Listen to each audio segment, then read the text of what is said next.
অত্যন্ত আনন্দে আমাদের সমাজে এই দেশ হাজার বছর ধরে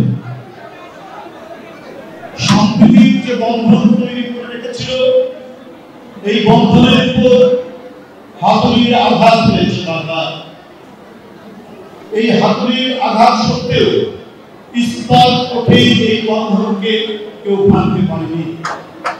আমরা সেই অটুট বন্ধন নিয়ে আজও বাংলাদেশ এগিয়ে যাচ্ছে, আজও বাংলাভাষী মানুষরা এগিয়ে যাচ্ছে। চক্রান্ত আছে, ষড়যন্ত্র আছে, কিন্তু সকল ষড়যন্ত্র চক্রান্তের যে বেড়াজাল, সে বেড়াজালকে বারবার ছিঁড়ে ফেলেছে এদেশের সকল সম্প্রদায়ের মানুষ। এবারে শারদীয় আমরা নানা কথা, আমরা নানা ধরনের অপপ্রচার অপতথ্য ছড়াতে দেখেছি, দেশের ভেতর থেকে দেশের বাইরে। কিন্তু তারপরেও এদেশের মানুষের সকল সম্প্রদায়ের শুভেচ্ছা ও ভ্রাতৃত্ববোধের যে নিদর্শন, সেটা দেশের মানুষ প্রতিষ্ঠা করেছে, এবারও সেটা নিশ্চিত করেছে। সকল অপপ্রচার সত্ত্বেও আজকে আনন্দময়ী আগমন বার্তায় সারা বাংলাদেশ প্রাণ চাঞ্চল্যে ভরে উঠেছে, সারা দেশের মানুষ উৎসবে মেতে উঠেছে। আমি এই শারদীয় দুর্গোৎসবে হিন্দু সম্প্রদায়ের সকল মানুষকে আমি প্রাণ ভরা শুভেচ্ছা জ্ঞাপন করছি। উপস্থিত শিক্ষক, ছাত্র এবং অভ্যাগত অতিথিবৃন্দ সবাইকে আমি শুভেচ্ছা জানাচ্ছি।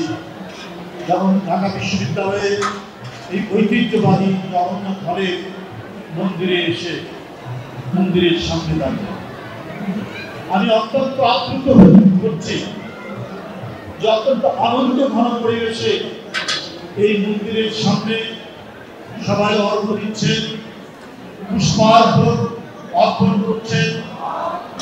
দেবীর বেদিপুরে কোনো সংশয় নেই, কোনো শঙ্কা নয়, কোনো ধরনের বিভাজন নেই। এখন অসাধারণ ভাতৃত্ববোধে উদ্বুদ্ধ হয়ে এখানে আমরা সবাই সমবেত হয়েছি। অতিথিবৃন্দ, সুধীবৃন্দ, আমাদের এই বন্ধন কেউ কখনো ভাঙতে পারবে না। অনেক অনেক চেষ্টা হয়েছে, চেষ্টা চলছে। এদেশে যারা পরাভূত শক্তি, তারা অনেক, তাদের অর্থবিত্ত আছে, তাদের অনেক টাকা পয়সা এখন দেশের মধ্যে আছে, অনেক টাকা তারা পাচার করে দিয়ে গেছে। সেই টাকাগুলো খরচ হচ্ছে বাংলাদেশে নানাভাবে নাশকতামূলক কাজ, নানাভাবে তারা অন্তর্ভাগ তৈরি করার চেষ্টা করছে। কিন্তু এই দেশের মানুষের যে প্রাণের যে শক্তি, এই শক্তি অফুরন্ত। এই শক্তির কাছে সকল নাশকতাকারী চক্রান্ত ভেসে যাচ্ছে, কেউ কিছু করতে পারবে। আজকে আমার বিস্ময়কর মনে হয় যে আজকে কেন আমাদের পার্শ্ববর্তী দেশে এই ধরনের একজন পরাজিত মানুষকে সেখানে আশ্রয় দেওয়া হয়েছে। কেন যে শিশুর রক্ত পার করতে দ্বিধা করেনি, যে কিশোরের রক্ত পার করতে দ্বিধা করেনি, যে তরুণের বুকে গুলি চালাতে দ্বিধা করেনি, আজকে তাকে কেন আশ্রয় দেওয়া হয়েছে? কেন তাকে প্রতিষ্ঠা করার জন্য নানা বয়ান তৈরি করা? আজকে এই প্রশ্ন সবার মুখে মুখে, এই প্রশ্ন সবার কাছে। বাংলাদেশের হিন্দু মুসলমান বৌদ্ধ খ্রিস্টান একযোগে আমরা ৭১ সালে লড়াই করেছি না? আমরা পাকিস্তান হানাদার বাহিনীকে প্রতিহত করেছি। তো অন্য কোনো হানাদার বাহিনী থেকে আসে, তাহলে দেশের জনগণ, হিন্দু, মুসলমান, বৌদ্ধ, খ্রিস্টান, সাঁওতাল, ভীল, চাকমা, মারমা সবাই একযোগে প্রতিহত। এটা আমাদের অঙ্গীকার, এটা বাংলাদেশের মানুষের অঙ্গীকার। বাংলাদেশ তৈরি হয়েছে কে মুসলমান কে হিন্দু এই পরিচয় নয়। বাংলাদেশ তৈরি হয়েছে এই সীমানার মধ্যে যে জনগোষ্ঠী বাস করে তার ধর্মীয় পরিচয় যাই হোক, সে মুসলমান হোক, হিন্দু হোক, বৌদ্ধ হোক, খ্রিস্টান হোক, সে তার দেশকে ভালোবাসে, দেশের মানচিত্রকে ভালোবাসে, দেশের প্রতিটি জনগোষ্ঠীকে ভালোবাসে। এই ভালোবাসায় উদ্বুদ্ধ হয়ে কেউ যদি বাংলাদেশকে নয়া উপনিবেশ বানাতে চায়, দিল্লি এবং দিল্লির যারা দাবিদারি করেছে দেশের পরাজিত শক্তি, তারা যদি নয়া উপনিবেশ বানাতে চায়, এদেশে হিন্দু মুসলমান সবাই একযোগে সেটি প্রতিহত করবে। এটাকে কোনো উপনিবেশ বানাতে দেবে না। আজকে এই মহিমান্বিত দুর্গা পূজায় এটা আমাদের প্রত্যেকেরই অঙ্গীকার যে দেবী দুর্গা প্রতি বছর আসে বার্তা নিয়ে, কিন্তু মূল বার্তা কি? অসত্যকে, অন্যায়কে, অপকর্মকে যিনি বিনাশ করে দুর্গত নাশিনী করে যার একটি অভিধান, তিনি তো মা দুর্গা।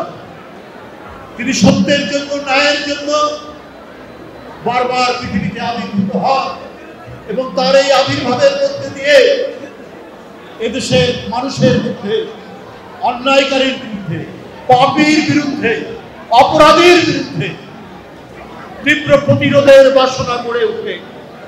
কেন দুর্গা পূজার মূল বার্তা হচ্ছে সেইটি। আজও অনেক অসুর রূপী অনেক মানুষ যারা বাংলাদেশকে ধ্বংস করতে চায়, যারা বাংলাদেশের গণতন্ত্রকে এবং বাংলাদেশকে পরাধীন করাতে চায়, তাদেরকে বিনাশ করার যে মন্ত্রণা, এই বিনাশ করার মন্ত্রণা আমরা পাই এই দুর্গা পূজার মধ্যে। দেবী দুর্গার যে বাণী, সেই বাণীর মধ্যে দিয়ে, সেই বাণী শুধুমাত্র হিন্দু ধর্ম সম্প্রদায়ের বাণী নয়, দেবীর বাণী সমগ্র মানব জাতির বাণী। দেবীর বাণী বাংলাদেশের প্রতিটি জনগোষ্ঠীর বাণী। আমরা সেই বাণীতে প্রত্যেকেই আমরা উদ্বুদ্ধ এবং সেই জন্যই বাংলাদেশকে কোনো শক্তির আমরা উপনিবেশ বানাতে দেব না। এইখানে একদিকে যেমন গণেশ, একদিকে যেমন পল্লব, একদিকে যেমন সঞ্জয়, আরেকদিকে তেমন ডাক্তার জাহিদ, আরেকদিকে যেমন ডাক্তার আমাদের আউয়াল, আমাদের আরো এখানে যারা রয়েছে আমাদের কি বলে